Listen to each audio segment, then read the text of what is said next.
عرض سلام و ادب و احترام دارم خدمت شما دوستان خوبم. امیدوارم که ایام به کامتون شیرین باشه.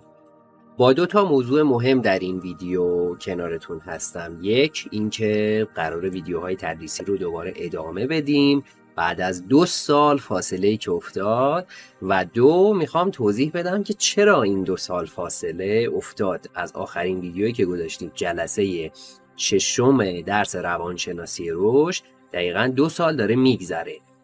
اینو بگم خدمت شما که خب مصمم بودم ویدیوها رو ادامه بدم و اینا، ولی یه اتفاقاتی رخ داد که باعث شد حجم کاری من به شدت بالاتر رفت.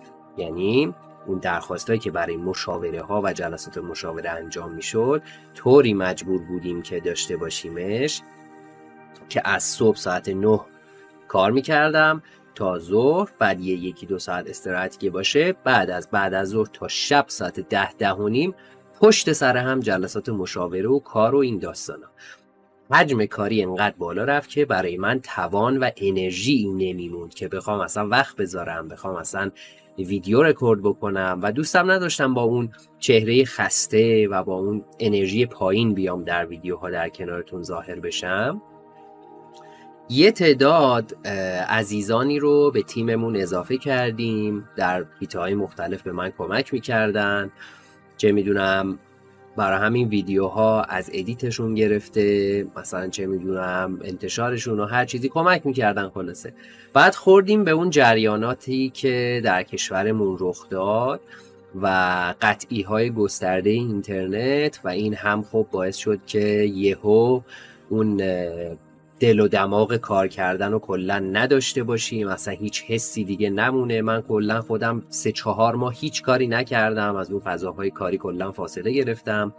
بعد عرضم به حضور شما که این باعث شدش که اون افرادی که به عنوان همتیمی داشتیم رو باهاشون دیگه ادامه همکاری برامون مقدور نباشه، و این هم خودش از یه جهتی باعث شد که دیگه در بحث انتشار ویدیوها، ادیت ویدیوها دیگه نتونیم همکاری با برخی از افراد داشته باشیم، و این باز خودش باعث شد که این هی به تأخیر بیفته.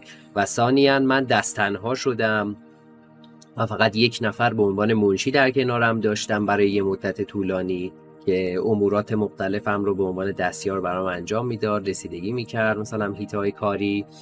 بعدش چی شد؟ بعدش این که من از ابتدای امسال هی تو ذهنم تصمیم داشتم که خب بیام ادامه بدم و اینا، که اون روز رسید و مواجه شدیم با همین لحظه و همین الان که در واقع شرایط زندگیم و زمانم و کارم و یه طوری چیدم و تنظیم کردم که مطمئن باشم اون تایمی که لازمه برای امور یوتیوب، چون این ویدیوها برای خیلی از افراد در سرتاسر ایران کمک کرده و میخوایم که این کار رو بتونیم ادامه بدیم.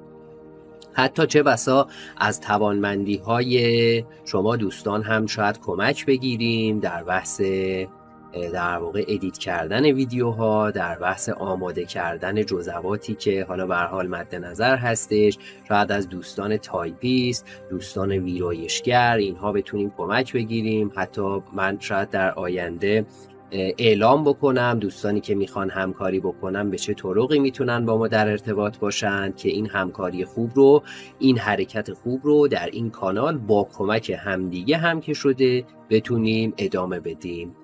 توی ویدیو بعدی جلسه 7 روانشناسی رشد رو براتون ادامه میدم و از اونجا دیگه اول کلا پرونده روانشناسی رشد رو ببندیم که 1 درس رو به طور کامل آرشیو ویدیوهاش رو توی کانال داشته باشید، و بعد اینکه تکلیف این درس مشخص شد میریم سراغ سایر دروس و تدریس اونها و تکمیل اونها. خیلی مخلصیم، مرسی که همچنان ما رو همراهی میکنید.